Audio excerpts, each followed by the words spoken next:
Hello, everyone. He shouldn't marry and he shouldn't have children in Israel because God's basically saying this land is going to be destroyed. And so the future that he was kind of hoping to have for himself in Israel is actually that same language is getting used to talk about the fact that Bnei Israel are going to remain in Bavel for a real. No, Sorry. hold on. Oh, mute. That was an accident. Okay.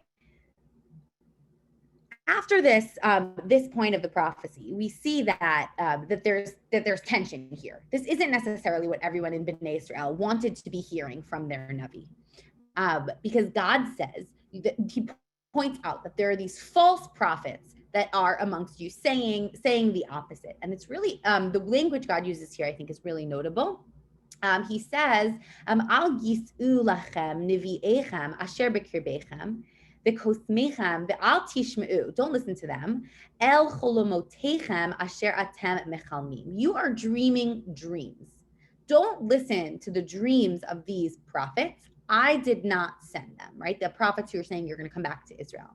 Because God says, Kiko Amar Hashem, Ki lefi miloat levavel shiv'im shana. You're going to be in Bavel for 70 years, and after that, efkod etchem v'hakimoti alechem et divrei hatov lahashiv etchem el hamakom hazeh. And then I'm going to bring you home. By the way, this verse should be very, very noticeable to us, particularly coming on the heels of Purim, because it is this verse that leads to the whole rabbinic discussion that's pegged on machloket Belshazzar and Haman, trying to figure out how long the exile was going to last. There's this number floating around of 70 years. Why is Galut Bavel going to be 70 years? It has to do with this pasuk. And so Yirmiyahu says you're going to be there for 70 years. And don't listen to anybody who's going to tell you otherwise. Because God says, Ki anochi yadati et hamachshavot asher anochi choshev aleichem. God says, I know the machshavot, the thoughts that I have thought about you. What God is doing here in this language, what the language of the Navi is doing, is he's contrasting himself to these other prophets. He's saying, don't listen, al tishmeu cholomotechem asher atem mechalmim. Don't listen to their dreams, because I don't have dreams, says God. I have machshavot. I have plans. I have specific ideas about what actually is going to happen to you. And those thoughts are machshavot shalom velo lara'ah, latet lachem acharit v'tikva. That God promises he's going to give them peace, and that's God's intention, and that intention is specifically much stronger than a dream. It's a reality. What God is saying is it's really going to happen. And right in here, God says that this is going to happen when you return to me with a full heart, and then God will bring you back. But it's not that simple, right? This tension continues in the Navi because the Navi quotes, right? But you're saying, no, God has given us prophets. In Bavel, it seems to be that these Navi'im are saying other things. And so God repeats this same prophecy. There's this real tension. There's this real back and forth here. And he's saying, don't think you're going to return to Jerusalem, says God, because everyone who sits here who didn't go with you, God says, I'm going to utterly destroy them. Hineni mishaleach bam et hacherev v'et ha'ra'av v'et ha'dever v'natati otam k'te'inim ha'she'arim asher lo te'achlena meira. That the people who remain are not actually going to be better off. Ultimately, they're going to be utterly destroyed. And for that reason, you don't really want to be here. Stay in exile, stay safe. That is really where it is that you belong. And so, and it's with this message where, on the one hand, Yirmiyahu's saying things are going to be great for you in Bavel, stay there, and on the other hand, right, the flip side of that is the ultimate destruction of Jerusalem and all of the people who are living there. Ellie Strauss is asking about who let them go after 70 years. So now this whole 70 years thing is a very fascinating number because it's really, really tough to figure out how exactly it fits in with the timeline. There are some people who understand from Daniel that it really means 10 sets of 70 years or something. There's like lots of questions about how this number works out. It's possible there's to understand it that Yirmiyahu was speaking metaphorically when he said 70 years, meaning a number of generations. But then there's also different ways that this number of 70 is counted. It's actually, if you want to take a look, somewhere in Gemara Megillah. I could look it up for you. I don't know exactly where it is. But yes, okay. So who are these false prophets, right? Last week we got, and I empathize, right? Like there are these false prophets. How do you know who's right? How do you know who's wrong? There's lots of people who are claiming prophecy from God, and it sounds overall pretty confusing. So there's different answers to try to understand how one would differentiate between a true prophet and a false prophet. But it seems like there were these specific people who God is kind of going to call out through Yirmiyahu, who were the very people who were saying, no, ignore Yirmiyahu. You guys are going to come back to Israel. Let's rebel against Babel, etc. And it's these prophets that are actually named for us in the Navi. They're named here, right? These are them. These are these prophets who are saying that you are going to come back. And God basically says, don't listen to them. They themselves are going to suffer an absolutely horrible fate, such that the ultimate curse in Israel is going to be to curse people that they should be like them, right?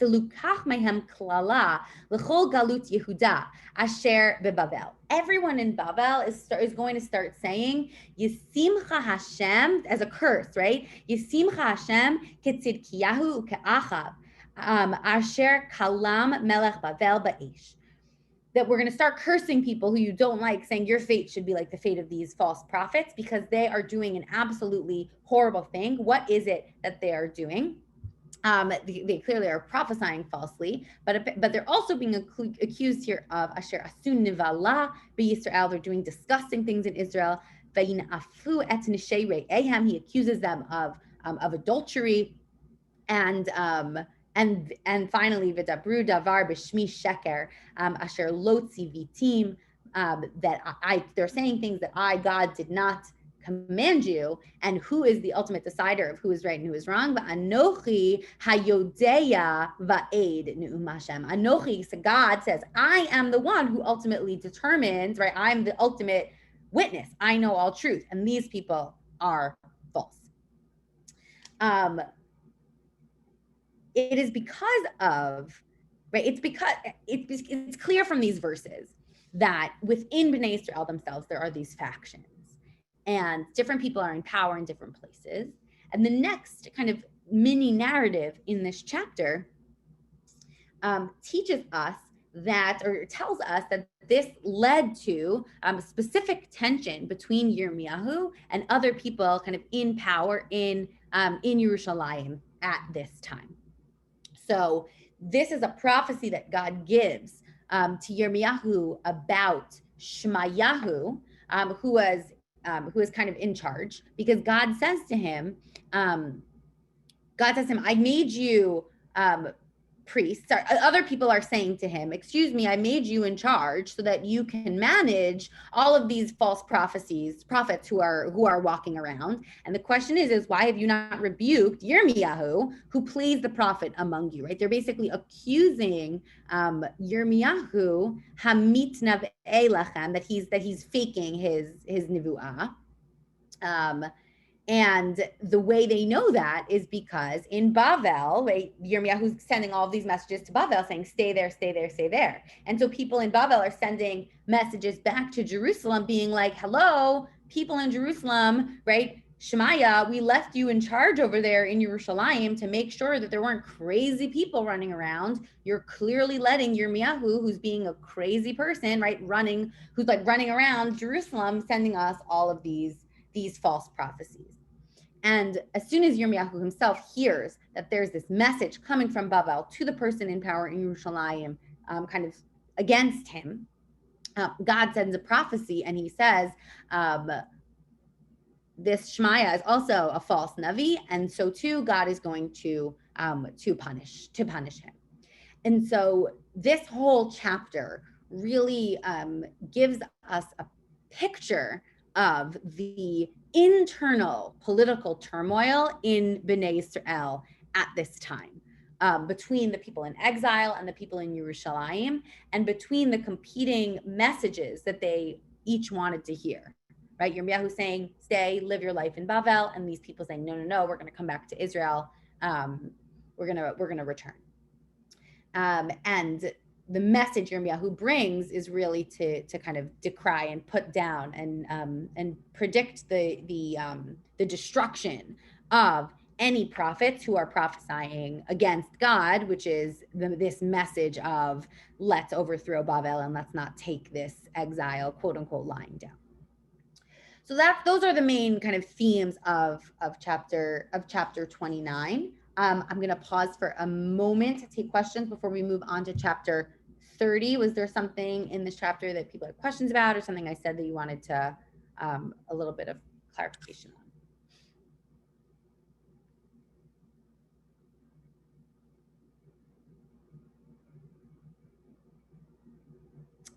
Awesome. The next chapter transitions into prophecies about the far future.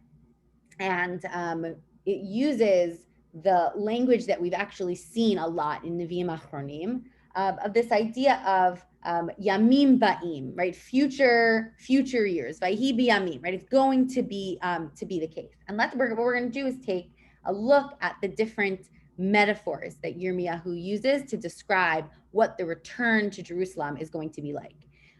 It's, again, also really important to remember that he's the person who literally witnessed the exile, right? The exile of the people, the first exile who goes down to Babel. He also is the one who witnesses the destruction of the Beit HaMikdash and writes Eicha, right? So for him, all these images of reversal are going to be very, very strong, a strong inversion on what he himself has experienced.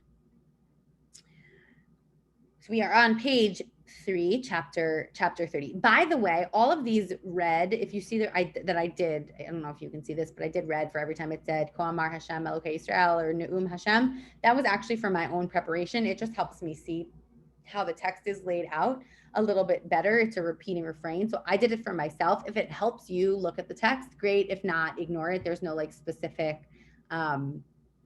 reason for it there. Although I do actually think it's really interesting that Yirmiyahu uses like that phrase, Ne'um Hashem or Ko Amar Hashem, over and over and over again, oftentimes at the very beginning and end of a little mini prophecy. So it's a way kind of bracketing the prophecy, but also really staking claim to the fact that, like, no, God actually said this, which, as we know from the preceding chapter, is a point of contention among the people who are listening to him. And so for him to keep repeating it, it's a continued appeal to authority, right? That he's saying, no, really, God told me to do this. And he uses this phrase a lot, really more, especially here, really even more so than most other of the Nevi'im Achronim. So it's an interesting thing that I noted as I was preparing, but otherwise you could totally ignore the red. Okay. So here we have God beginning to tell Malchut Yisrael and Yehuda, and he's saying, I'm going to bring them back to their land. V'hashivotim el haaretz asher natati la'avotam v'reshuha, that they're going to come back to this land. And God even tells him to write down a scroll that literally says that says this. So this is, in a lot of ways, that's the scroll that we're reading. And the image that he uses here, I think, is really fascinating. So what did God tell Yirmiyahu to say?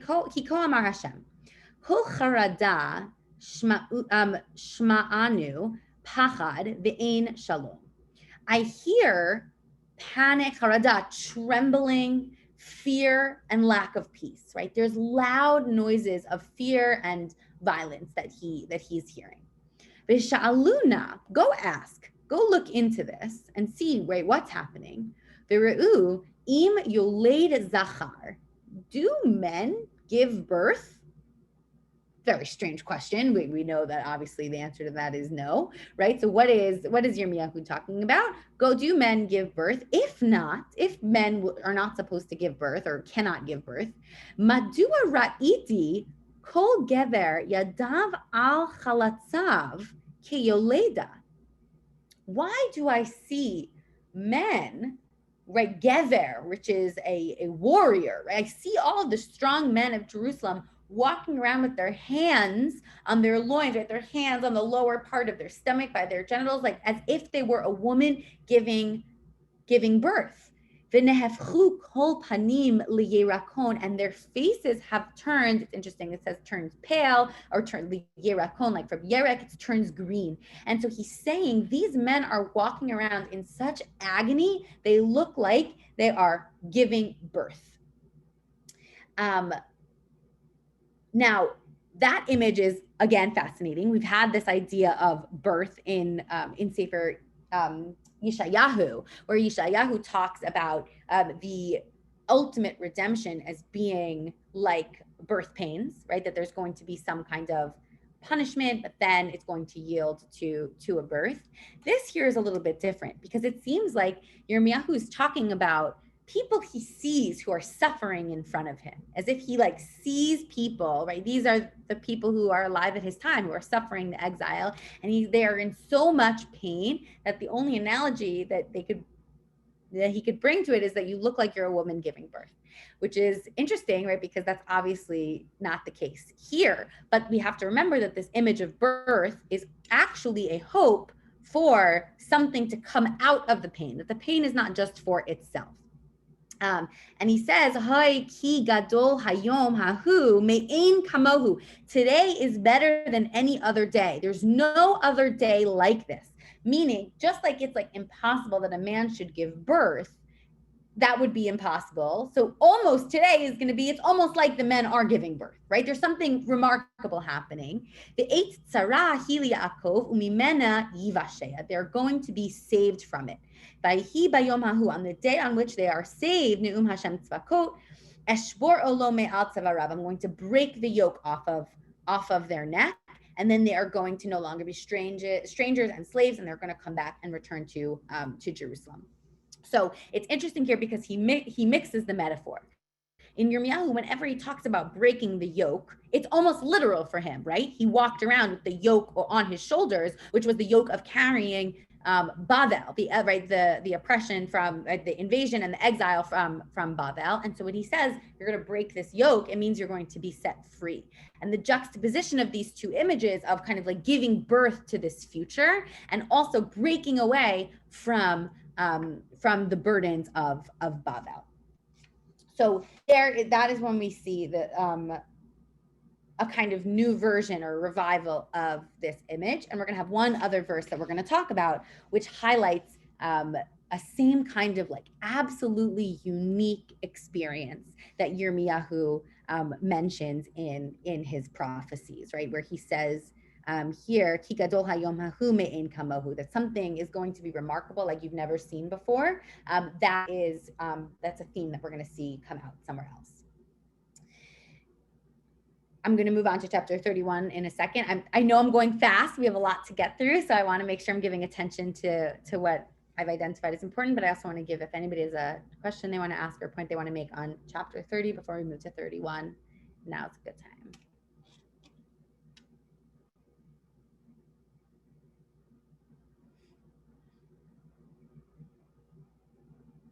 Okay. So we're going to return to that kind of gendered imagery and this kind of brand new thing that's going to happen. That's going to come up for us in a little bit in the middle of chapter 31. But before we get there, Yirmiyahu actually goes back, and Yirmiyahu remembers fondly, right, things of a previous time, and he builds on that recollection to make a messianic vision. So what is this previous time that is so kind of ripe in Yirmiyahu's memory? We're on the middle of page 4. He talked about the exile from Egypt, the return from Egypt. and this is a very poignant metaphor for the people of the time, right? Because they can empathize, right? We too are in exile, just like the people were in exile in Egypt, and we also are going to be redeemed by God and brought home. And so God talks about here, Matzah chen bamidbar am seride charev, the nation that's kind of escaping sword. And so in previous prophecies, Yirmiyahu says, right, when Yirmiyahu kind of says, get out of here, Bnei Israel, and they say, where should we go? And he's like, those of you who want to go to the sword, go to the sword, for famine, right? So you have to remember that Yirmiyahu himself kind of like told the people that they're all going to kind of die by sword, but he's kind of pulling back on that. And he's saying, yeah, you might have been hunted by the sword, Sridei Charev, refugees, but that was when Matzachen Midbar. That's when God kind of fell in love with the Jewish people. That's when you found my favors, when we wandered in the desert together, when we were kind of coming back to the land of Egypt, of Israel. And God says that that's when I fell in love with you. Mirachok Hashem nir'ali va'ahavat olam ahavaticha al kain mishachticha chesed. And so God says, I've loved you in eternal love, ahavat olam. The way I loved you in the desert is forever. That it might seem like we're on the outs now, that maybe there's exile, banishment that's happening, but that love from the beginning of our relationship is eternal. And for that reason, I'm going to again do chesed for you. I will build you up, and and you will take up, he tells them, tufayich. You're going to ta'adi tufayich. You're going to take up your timbrels, which is an allusion to the redemption from Egypt, when the women played with their timbrels. And they're going out in dancing and laughter and playfully with music, just like it was when they crossed the sea. And then he's telling them, you're going to come back to Jerusalem. And so this image of wandering through the desert with God is in some ways a fascinating way to recall that time that Bnei Israel and God had together, right? When we read Sefer Bamidbar, it doesn't quite sound like this. It doesn't quite sound like this like idyllic, lovely time, right? There were lots of like tough things that happened in the Midbar. But what's fascinating here is we oftentimes talk about Bnei Israel kind of wandering aimlessly in the wilderness, but this, and we oftentimes think about these kind of like negative strife-based associations, tension between Bnei Israel and God and Moshe. But this recollection of the time in the desert is quite different, because there's an emphasis here actually on God leading the people on clear paths, right? And this theme of making a clear road and God leading Bnei Israel on a clear path is the aspect of the recollection that Yirmiyahu then continues to highlight when talking about the redemption.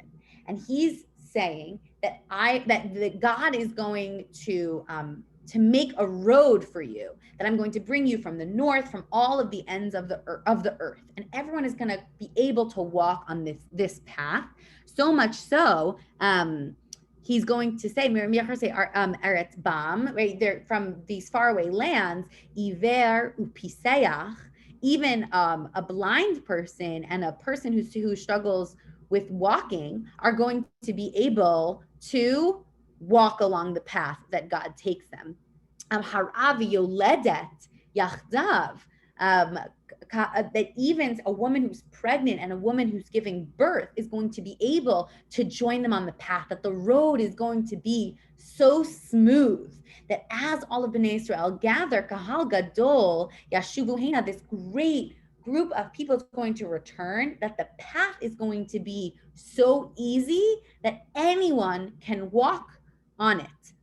And they're going to come kind of crying, right, overwhelmed, and they're going to come benachle mayim, by ways of water. And God says, b'derech yashar lo yichashlu ba. It's going to be a straight path without any stumbling.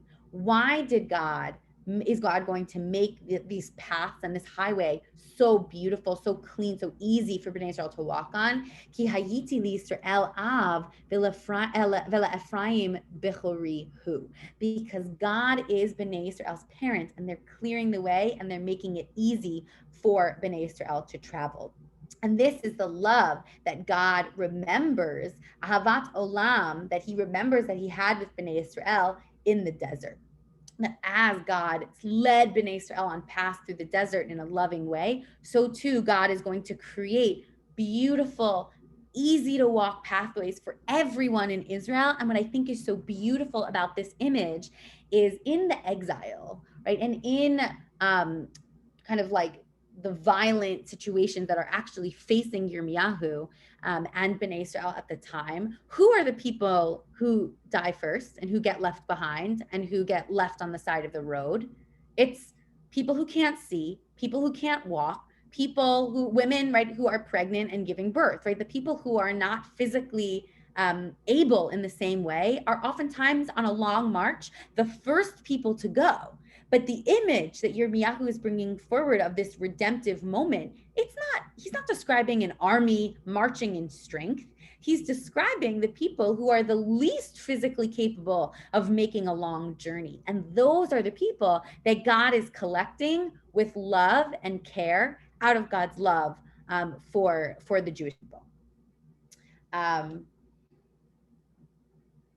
This image of Bnei Israel walking on the path is therefore makes a lot of sense why the next nevuah is juxtaposed right here. It's the nevuah that we began the shir listening to the most beautiful Simcha Liner song of, right? And it's such a famous pasuk. Kol berama nishma Rachel mevaka al baneha. This idea that Rachel is crying out for her children. Let's take a look at it, and then we'll talk a little bit about why it ended up quite where it did. It's in the middle of page 5. Kol Amar Hashem, right? Kol barama nishma, I hear a voice in Ramah. Nihi bechi tamurim, a really painful, bitter weeping God hears. What is it? What's this voice of crying? It's Rachel mevaka al baneha. Rachel, who's buried right there along the side of the road, is weeping for her children. Me'ena lehinachem al baneha. She refuses to be comforted about her children, ki einenu, because they are not there. How could she be comforted about them? They are not there. So there's a few things that are reminiscent of this. It reminds me of Rachel's husband Yaakov, right? Yaakov refuses to be comforted on the death of Yosef, right? Why? Because Yosef was einenu, right? He never died. He wasn't there. And so this idea of the disappearance of children, right? The exile of children is totally, is making our avot and imahot totally distraught because there's no finality to it, right? Like when chas v'shalom, a child dies, right? There's like, oh, like there's like the child then is dead, where you know what happened. But this idea of exile in some ways here is being depicted as even worse because the children are still alive and I don't know where they are and I don't know what is happening to them. And that is so distressing to Rachel Imenu. So obviously this is picking up on images of our ancestors, right, who are not alive. And really, by the way, if you ever, I hope you've read this Midrash Echa, which really develops this idea of all of the avot kind of fighting on behalf of the Jewish people as they go into exile, and all of the avot and imahot trying to explain, right, why should we, why God should protect and not do this to Bnei Israel, and Rachel is the one who wins. This is a whole other story, which we won't get into now, maybe around Eicha time, Tisha B'Av. But that idea of Rachel crying, right? Why is it Rachel in this pasuk, right? Ignoring that midrash for a second, why is it that Rachel kind of gets this place as a mother weeping? Because Rachel herself was buried on the road. Right? She was buried on the road. And therefore, as her children are on the road, there's this moment of kinship where she's kind of concerned about their presence on the derech, right? That this exile is going to be really painful for her children. And so God says to her, Ko Amar Hashem, Min'i kolech mi bechi. Hold your voice back from crying, ve'einayich min dim'a, and your eyes from crying. So don't cry anymore. Hashem says to Rachel, Ki yesh sachar lefulatech ne'um Hashem, v'shavu me'eretz oyev, v'yesh tikva la'acharitech ne'um Hashem, v'shavu banim ligvulam. This was the other song that I considered. The Yehuda version of this is a real headbanger. For those of you who don't know it, you can YouTube it afterwards, right? But it's this promise of, don't worry, your children will come home. Bnei Israel will come back to their land. And it's using that image of the road that they left on, that God is going to smooth out for them. Because God says, I hear that Ephraim are sad that they've left. So what is the ultimate solution? What's the ultimate conclusion of this chapter that has so much conversation about roads and exile and traveling? God says, Hatzivi lach tziyunim. Set up signs. Set up, those big green signs on I-95. Set up signs on the roads. Simi lach tamrurim. Put up signposts all along the highway, because L'mesila derech halacht shuvi ki l'mesila derech halacht, right? Because you're walking on this road, and you're going to return. Betulat Yisrael is going to return back to her towns. And so this chapter really focuses on developing that image of traveling on the road, who gets left behind, and who gets gathered in. And this ultimate promise of returning to the land of Israel is this idea of make sure everybody knows where to go, right? Set up a big neon sign that says, right, this way to Geulah, right, this way to redemption, this way back to Jerusalem, because God promises that he's not going to leave Bnei Israel in exile. I'm going to pause again one more time before we move on to the next pasuk, which I find fascinating. And we'll talk a little bit about that. So if anybody has any questions, I'm going to just grab my water bottle. Ugh.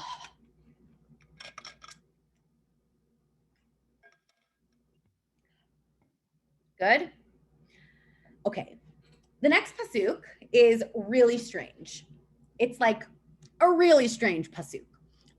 A lot of commentators don't really know what to do about it. You'll notice that some of the online translations actually put the second half of the verse in parentheses, because they're like, this is such a weird pasuk. So we're going to look at it together. I have a translation, but I'm going to explain how we've arrived at this translation and what some other potential translations might be. And then I'm going to suggest one really, I think, beautiful way of understanding this verse. And then if anybody has other ideas, I'm happy to hear them, because it is a very enigmatic verse. So what is this pasuk that we are talking about? So it's pasuk chaf bet. God says to Bnei Israel, Ad matai titchamakin habat hashoveva. Until how long are you going to waver in your decision to kind of come back, you rebellious daughter, right? So this fits with some of the previous themes that we've seen about calling Bnei Israel either a maiden, a virgin maiden, or a rebel, etc. But it's the second half of the pasuk that really kind of throws people for a loop. It says, right, Ki bara Hashem chadasha ba'aretz. God is going to create something new on earth. Okay, so this is about to be actually like a big deal. What Yirmiyahu is saying is going to be a change from the way the natural world has functioned thus far. What is this creation that God's going to make? Nekeva tisovev gaver. Okay, so the words themselves are actually not so difficult to translate, right? Nekeva is a female, right? In fact, some people translate it as woman. I actually think it's really important that we translate it as female. Nekeva is the word that's used to refer specifically to the sex of a woman. It's the word that's used in the first, right, in Parak Aleph of Bereshit, to talk about reproduction, peru uruvu, and nekeva, zachar v'nekeva, right? Nekeva is about somebody being a biological female, right? tisovev, right? She will sovev, like sivuv. So it means maybe circle or surround or go around, right? There's a few different interpretations. Some people think it means embrace or hug, right? To embrace or hug or protect. And then the last word is gaver, right? From like a gever, a man. Specifically, though, you'll notice that this translation of the word man, this use of the word man is not the one that's often paired with nekeva, right? It's not zachar and nekeva. We have nekeva and gaver. A gever is like probably like a warrior. Okay, so what exactly is happening here in this pasuk?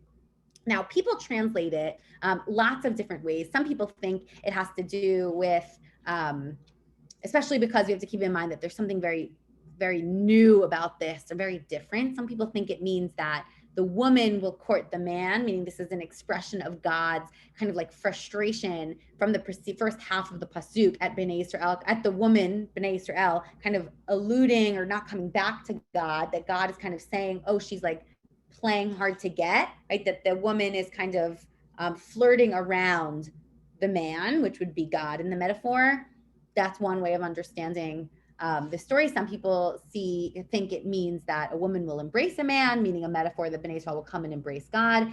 I don't find those interpretations so compelling because I don't understand exactly what would be a Bri'ah Chadasha about that. What would be this newness of creation? Some people go so far to interpret it as to say women will be turned into men, right? That there's going to be some kind of like transformation, that all of Israel will be warriors. Whatever. We're struggling here. One interpretation that I heard that I think is really beautiful and fits in a lot of ways with the themes of this chapter is that when kind of this messianic age comes and when Bnei Israel will return, there's going to be a change in the way things are, right? What is it that's making things so difficult right now is all of this war, right? There's war, there's political violence, right? Bavel is coming and fighting with people and taking people off and putting them in exile. And yet, in Yirmiyahu's language of the future, he has so much image of birth, marriage, reproduction, filling the land, and kind of this very fertile future. And what potentially is possible to suggest is that there's actually going to be a change, says God, in the way power works in the world, right? The Bri'ah Chadasha is going to be not that we have a gever, right? The strong men who are in control and surrounding, right, women who are weak. But instead, the power and the beauty and the focus of the world is going to be on growth and reproduction and the growing of Bnei Israel, which is why it uses the word nekeva, which alludes to reproduction. And that power of growth and future-minded thinking is actually going to be what surrounds and controls and overtakes gever, right? The war that is present in the world right now. And when you think about what the people of Israel probably wanted more than anything, right, is for the war and violence, as do people who experience war and violence, like all they want is for that to stop. And what this pasuk is potentially indicating is that at the true point of the redemption of God, it's going to come about not through physical violence, but rather through growth and reproduction and new life that can be brought to the world, as opposed to this destructive force.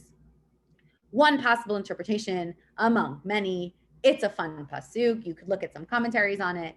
Fascinating. But unless there are questions, we are just going to keep plowing forward.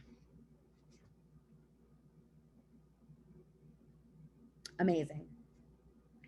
Excuse me, it's not really a question. I was just wondering whether Christians use this pasuk, to justify Virgin Mary and, the birth of Christ and so on. Yeah. So I can't speak for all Christians because I don't know all Christians, but I do know a lot of Christians, and there are many psukim from the Bible that, yes. Particularly from Nevi'im Achronim, I'm giving background for everybody, that are used or interpreted to kind of foretell the coming of Jesus. It's actually really interesting to my knowledge, and I've actually prepared for this class using a book that has a lot of Christian interpretations. That is actually not an interpretation of this verse that I have seen, and I feel like I probably would have. So I can't tell you for sure that nobody's ever interpreted it that way, but it doesn't seem to be a predominant interpretation. Yes. Yeah, but thank you for asking. Sure. Okay. There's one last image from this chapter that I want to look at together before we move on to the next kind of segment of these chapters, and that is the image of the covenant that God has with Bnei Israel, and the reminder that that covenant will not end. Now, I'll just read it with you because I just think it's so absolutely beautiful. But God says, right, Ko Amar Hashem, Notain shemesh laor yomam chukat v'yareach kechochavim laor laila. God says, I have made the sun, and that sun brings light in the day, and the moon and the stars bring light at night. And God says, I have set this sea, and I've made the sea have waves, and I am God and I am powerful. Right? This is clearly an allusion to the creation of the world. Right? God's talking about day one of creation, day two of creation. And God says, in creating this world, I make a promise, because God says, Im yamushu hachukim ha'ela milifanai ne'um Hashem. God says, if these rules, chok, like these are the rules, this is the way I made the world. If the sun stops bringing light in the day, and if the stars and moon stop bringing light at night, and if the sea and the waves stop being sea and waves, then Gam Zera Yisrael yishpetu mihiyot goy lefanai kol hayamin. That's when Bnei Israel will stop being my nation, because God says that only if you could, right? And then Ko Amar Hashem, a very similar message in this pasuk, Im yimadu shamayim milamala v'yechakru mosdei aretz milamata. Right? If you can go all the way up, if you can reach all the way up to the heavens, and you could reach all the way down to the bottom of the sea, gam ani em as b'chol zera Yisrael al kol asher asu ne'um Hashem. Okay, so then I'll reject Bnei Israel. Right? It's essentially saying that, right, these things are clearly impossible. God has set our world to function according to like basic nature. And what God is saying is that my relationship with Bnei Israel is so foundational to the existence of the world. It's as eternal as the sun and the moon and the stars and the waves and the depths and the heavens, right? God is saying that the brit that God has with Bnei Israel is going to last and be eternal for all time. And now it's really, I think, important that the signs of that Yirmiyahu uses here are the basic functioning of the natural world, right? Because when people go through such absolute upheaval and destruction and horror, right? Everything around them totally crumbles, right?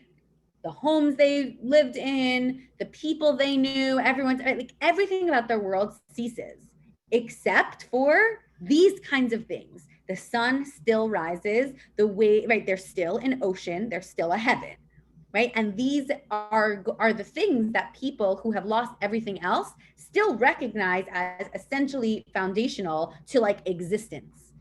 And their relationship with God is in a category with those essential features of the world, more so than it is with anything that they've associated with their lives, because everything they've associated with their lives has been destroyed, right? And the only things that remain to them are the very signs by which God promises, and so too the covenant that I have with you is going to be remaining with you for eternity.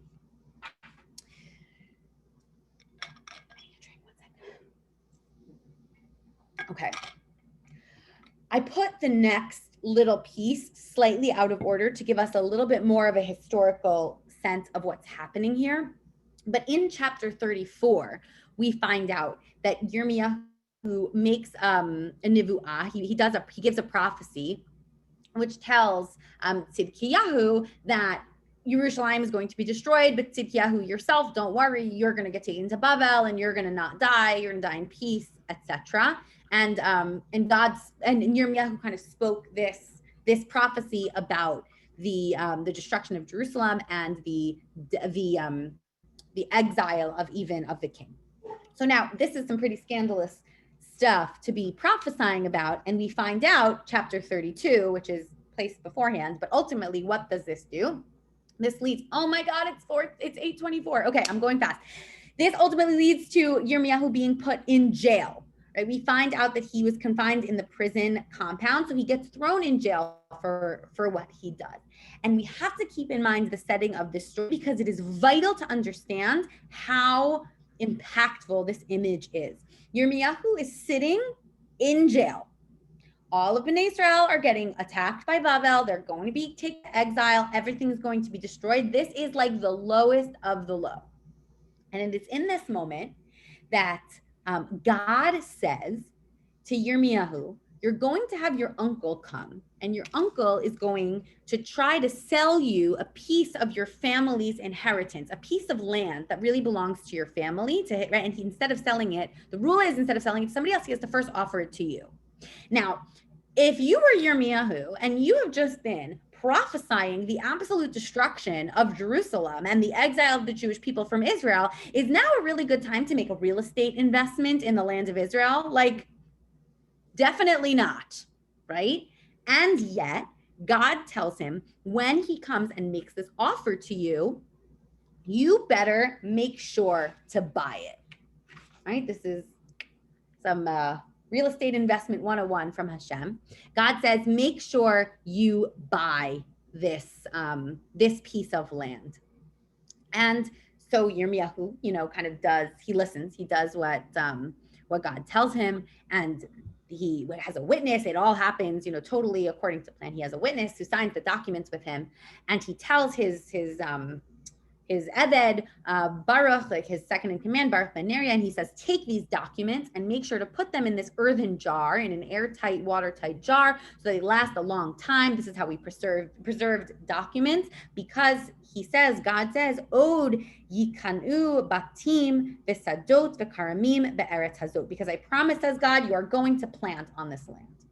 And after Yirmiyahu makes what he feels like is an absolutely horrible purchase that God told him, you have to make this purchase, Yirmiyahu turns to God and he is like, right, what? Right, Ve'etpalel el Hashem, acharei titi et Sefer hamikna. After I did everything and after Baruch ben Neriah left me, I then turn to God and I say, God, you're amazing. Right? This Yirmiyahu is about to question God. He says, God, you're amazing. He goes this very long speech over here about how amazing God is. But he says, excuse me, Hashem, there are literally siege mounds outside our front door, right? Bavel is literally attacking us right now and is going to destroy all of Israel. And he even said, right, so why on earth, he says, did you call me to buy land when we know it's about to be destroyed? And God responds to Yirmiyahu, and God says to them, listen, Yirmiyahu. He goes into this long, detailed explanation about how Bnei Israel definitely deserved the destruction of the land. However, right, God responds to them, and he says to them, yes, I'm giving this land now to Bavel, but I know, says God, Hineni mekabetzam mikol ha'aratzot asher hidachtim sham. Right, I was angry, and I exiled them there, and I am going to make sure to bring them back. And they're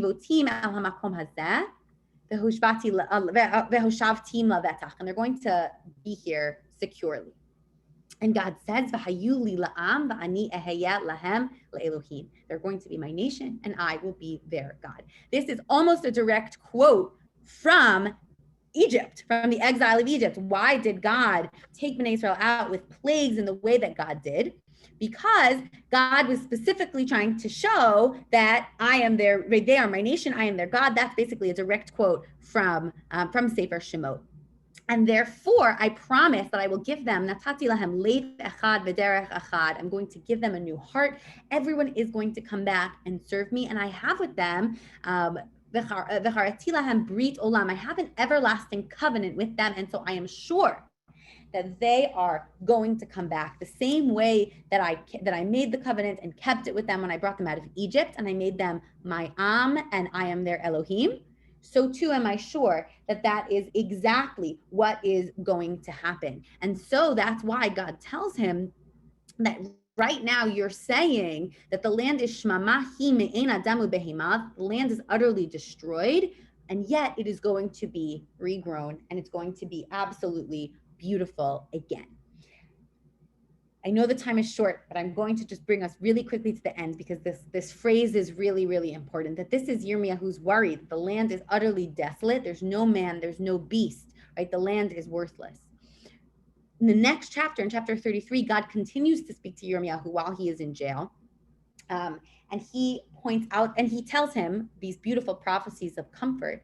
And one of those prophecies is another famous song, Od Yishama b'makom hazer asher atem omrim, this place that you called, right? God said you called it, charev hu me'en adam u'me'en behema, that it's utterly destroyed. But what is going to happen? Od Yishama ba'arei Yehuda u'b'chutzot Yerushalayim, Kol sason v'kol simcha, kol chatan v'kol kala, right? This is our famous pasuk that we sing at weddings. And God says, you're now calling these places desolate, but they're going to be filled with rejoicing of Bnei Israel. And God says also in places that are this place, it's going to be totally destroyed. And he's saying, you're going to have sheep and shepherds. And then God lists all of the places that are going to be rebuilt, all the places that were destroyed, and there's going to be tons of sheep and animals running around in all of these places. And what I think is so interesting about this nivu'ah is Yirmiyahu highlights images that are relevant to all of the places in Israel. He talks about Od Yishama ba'arei Yehuda kol chatan v'kol kala. He talks about the cities. Yes, the cities are desolate right now, but there's going to be city life again in them. And he also talks about the country. He says the places that you're saying, Ein Adam Ein Behema, there's going to be sheep and shepherds. It's going to be lush. There's going to be farming. And so the image with which this prophecy deals is this desolation is going to be a renewal and a revival that is actually going to cover the entire land of Israel from city to countryside, right? Urban and rural. And for this reason, says God, I promise you've made a good land investment. And I think it's so fascinating that God literally makes Yirmiyahu put his money where his mouth is. Right? That if Yirmiyahu is really going to believe that this redemption is going to come true, God forces him to have a personal financial stake, right, in the ultimate success, a successful redemption and return of Bnei Israel to the land. And the rest of the chapters are also really interesting, but I ultimately just want to conclude by reiterating, kind of as we said at the beginning, that the prophecies of comfort here in Yirmiyahu are extra complicated because of how harsh Yirmiyahu is. And they're interwoven with moments of intensity and also with building and playing on the images that have been used for destruction are ultimately also are going to be used to bring comfort to Bnei Israel. And really, who better to understand how to reach the hearts of the people who are really suffering than the person who was there suffering alongside with them, who God forced almost financially, but also brought through his prophecy to really believe in the eternal nature of the covenant that we have with God. So too, that the way that the sun sets and the sun rises, the eternity and the love that a parent has for a child, that's the love and care and protection that God is going to have for Bnei Israel as he brings them back home to Israel on these roads that are smooth and safe for the most vulnerable of the people of Bnei Israel. Woo, I'm happy to stay a little bit if anybody has any questions. And yeah, Shavua Tov, everyone. Thanks for joining us. Thank you. I just have one question. Yes. They're so contrasting. What was the time frame? Yeah, You it's can't really say, get comfortable in Golos. It's going to be a long time.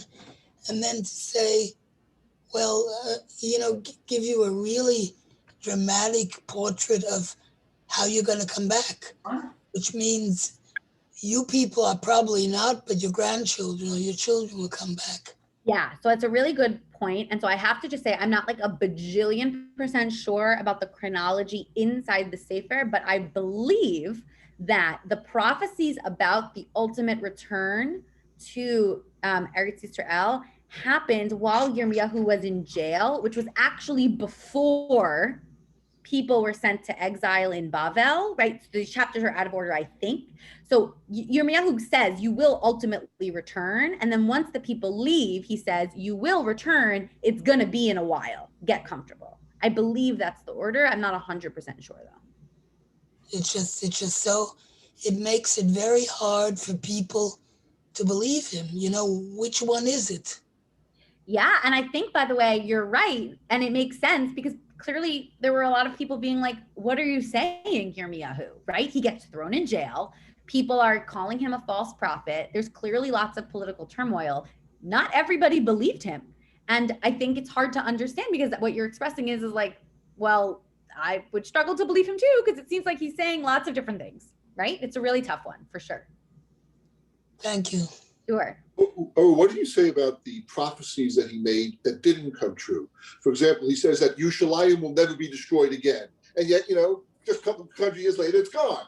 He says this woman warrior will be created. Hasn't happened yet. I mean, so what do you do with his prophecies that did not prove true? Yeah, that's a tough one. I think there's lots of different answers. I think some people would say they haven't come true yet, or we don't understand them correctly.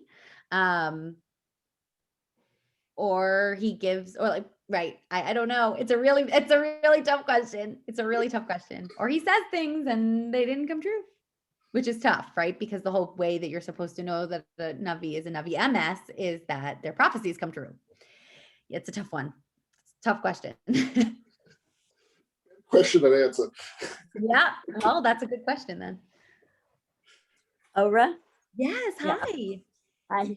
Yesher Koach, first of all, just beautiful presentation. Thank But I also want to say that you get a tremendous Yesher Koach for your poetic Devar Torah in this week's bulletin, because this was sheer poetry. You say that Pesukim and Navi is sheer poetry, but you presented Mordechai in such a poetic way. It was really special. Thank you. I really appreciate you saying that. I thought it was a little bit risky, but if we're not going to be silly on Purim, then when else can we be silly? It was really major for very Thank fun. you. I'm so happy you liked it. Oh, and thank you Learned again. from it. Navi That's the important thing. Yeah, thank you. Thank you. Good night. Laila Tov, everyone. Shavua Tov. Thanks for coming out metaphorically. Good night. Metaphorically, right? Metaphorically. That was absolutely beautiful. Thank you so much. Thank you. Really, very well. Shkaya. Thank you. Laila Tov, everyone.